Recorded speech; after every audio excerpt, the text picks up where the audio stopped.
Hey, y'all. I'm going to take a look today at Luke chapter 14 with Jesus still on his way to Jerusalem. One Sabbath, when he went to dine at the house of a ruler of the Pharisees, they were watching him carefully. And behold, there was a man before him who had dropsy. And Jesus responded to the lawyers and Pharisees, saying, "Is it lawful to heal on the Sabbath or not?" But they remained silent. Then he took him and healed him and sent him away. And he said to them, "Which of you, having a son or an ox that has fallen into a well on a Sabbath day, will not immediately pull him out?" And they could not reply to these things.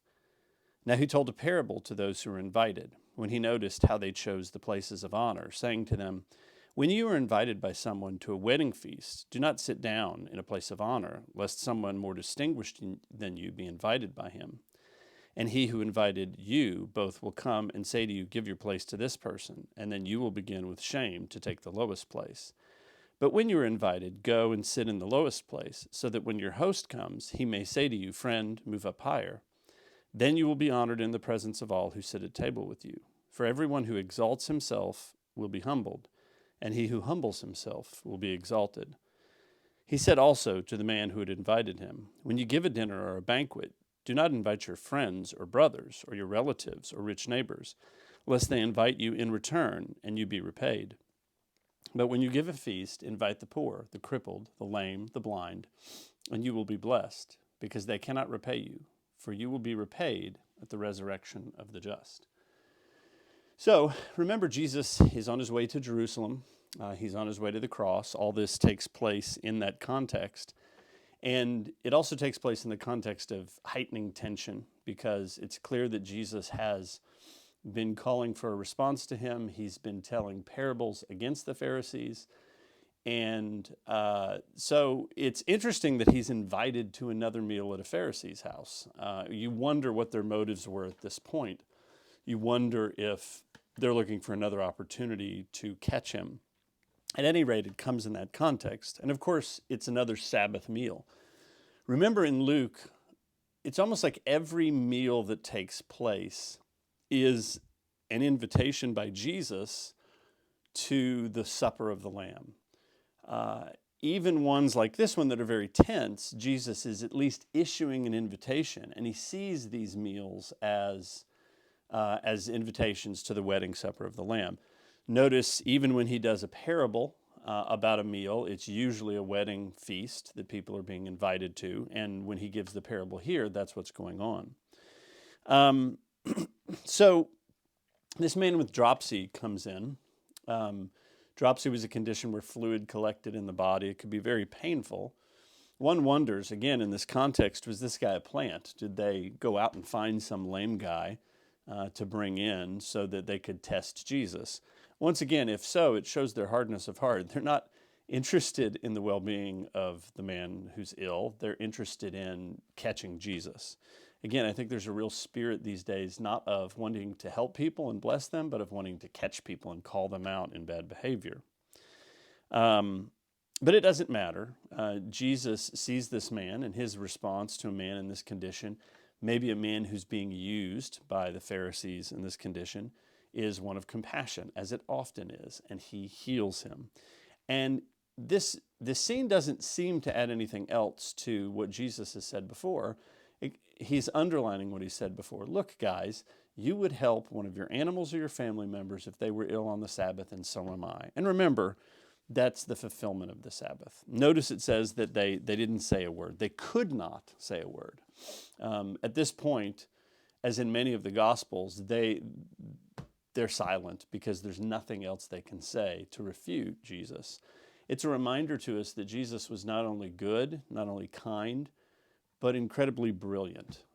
He defeated all comers who came to him to debate or try to catch him.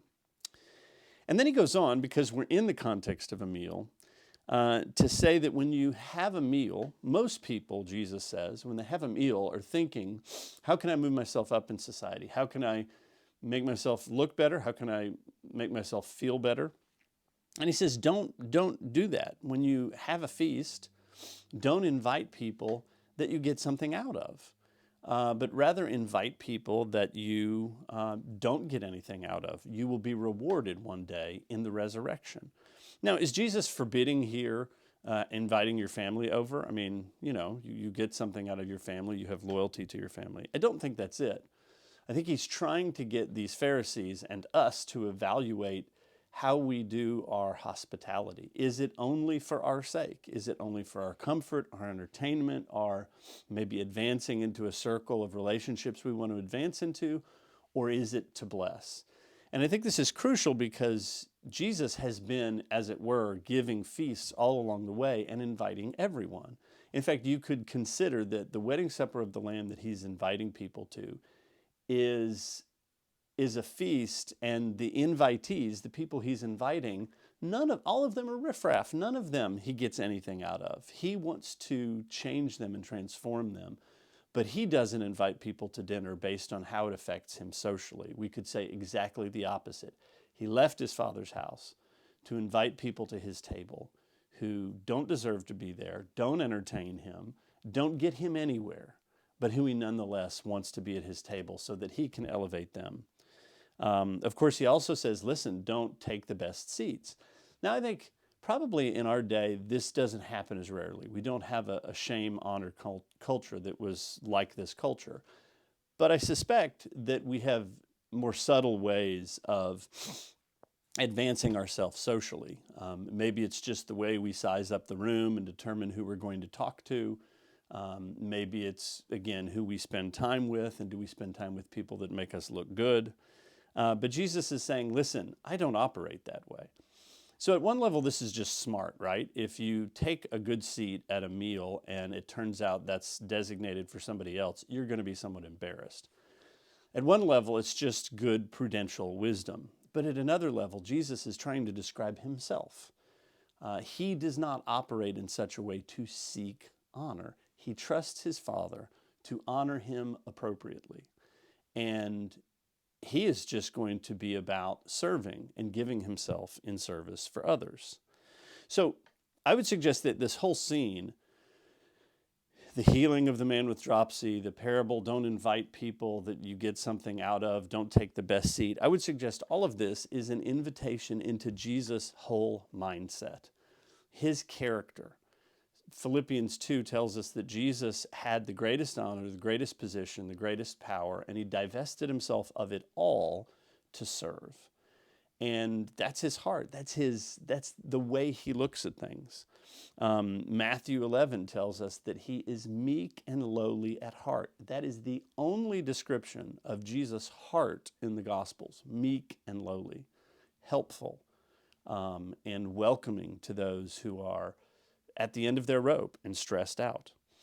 And so ultimately, these scenes and this parable, Jesus takes the opportunity to teach about divine hospitality and the way God himself acts in preparing a feast and inviting people to that feast who don't deserve it, and inviting exactly the lowly and the humble and those who humble themselves to that feast, and those who will trust themselves or trust God to elevate them to wherever he wants them to be. So may we follow the meek and lowly Jesus who emptied himself for the sake of others. May we humble ourselves before God so that God can lift us up in the resurrection and to the reward that he desires for us to have. Amen.